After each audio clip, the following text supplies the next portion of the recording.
Welcome back to Campfire Whispers, your daily fix of horror stories, unsolved mysteries, and straight-up unbelievable content. My name is Eki, and today I'm sharing a story called The Black Veil of Briar Glen. They always said the village of Briar Glen was cursed, not with theatrics or fire and brimstone, but with silence.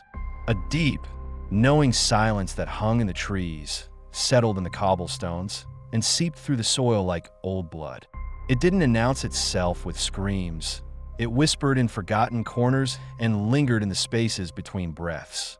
Sarah Miller, a folklore grad student from Boston, didn't believe in curses. She believed in research, in context, in tangible things. When her estranged grandmother passed away and left her the old house in Briar Glen, Sarah saw it as the perfect opportunity to dig into local legends and write a thesis that might actually get noticed. The drive into the village felt like descending into a world long detached from time. The air thickened as her car curved down narrowing roads, the trees crowding closer, their branches clawing at the sky. The temperature dropped without warning, and her breath fogged up the inside of the windshield.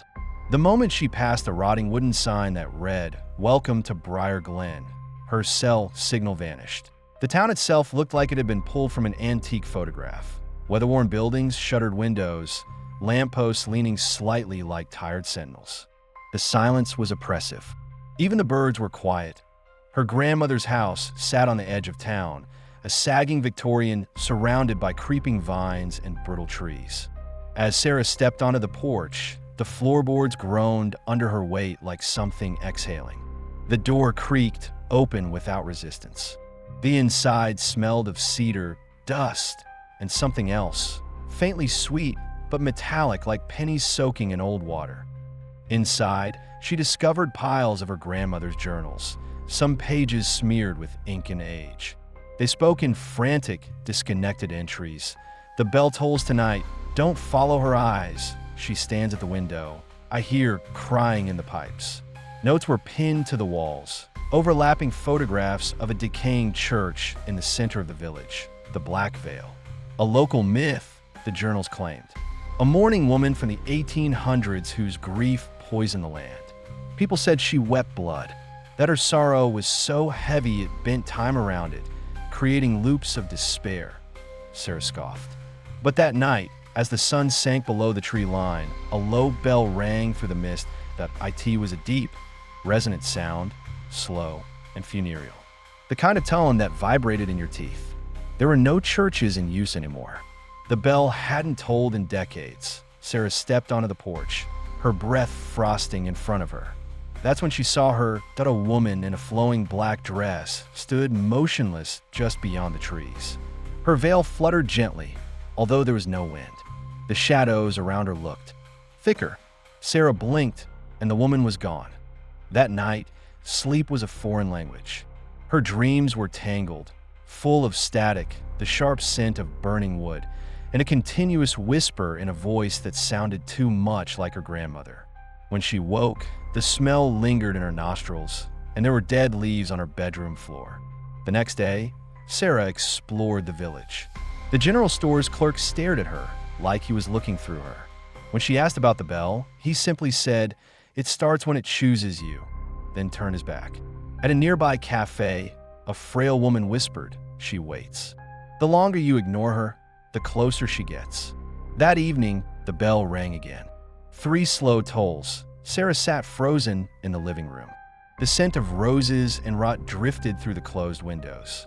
The light dimmed even though the lamps were on. From the hallway, she heard soft sobbing.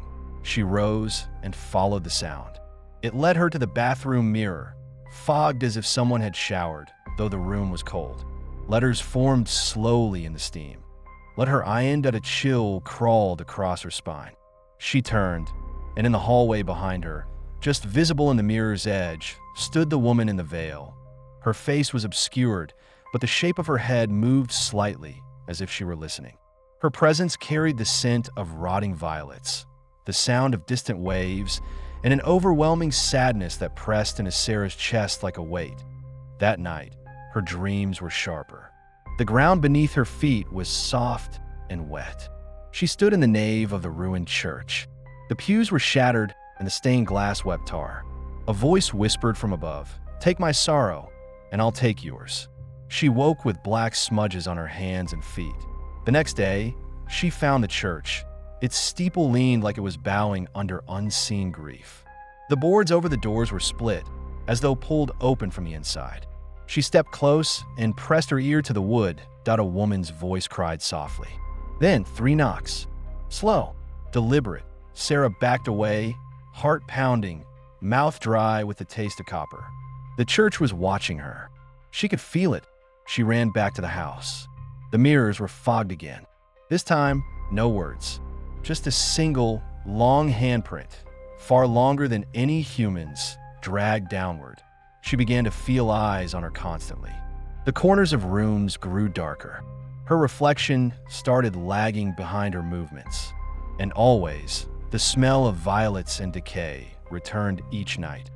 Eventually, she sought answers from the village elder, a woman named Ruth, with paper-thin skin and trembling hands. "She wears sorrow like a veil," Ruth said. "Long ago, she lost everything, her child, her husband, her life. She bound herself to the church with grief so deep it tore through time." "Why me?" Sarah asked. "She sees grief," Ruth replied, "and yours runs deeper than you admit. She doesn't haunt randomly. She collects." The bell rang again that night. 5 times. Sarah didn't sleep. At 3 a.m., her door slowly creaked open on its own. Cold air swept in. She felt pressure on the mattress, as if someone sat at the edge. She whispered, "What do you want?" A voice, gentle, broken, whispered back, "A place to stay." Sarah stood the next day before the church, barefoot.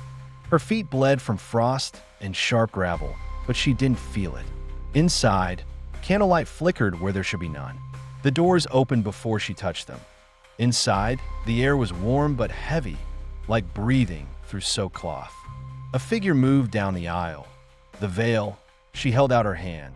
Sarah reached for it. The door slammed shut behind her. She was never seen again. But to this day, the villagers say the bell still rings. And if you pass Briar Glen after dusk, you might see 2 figures in black, standing in the mist, side by side.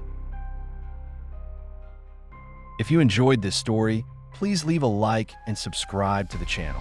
Join me next time for more unbelievable tales on Campfire Whispers.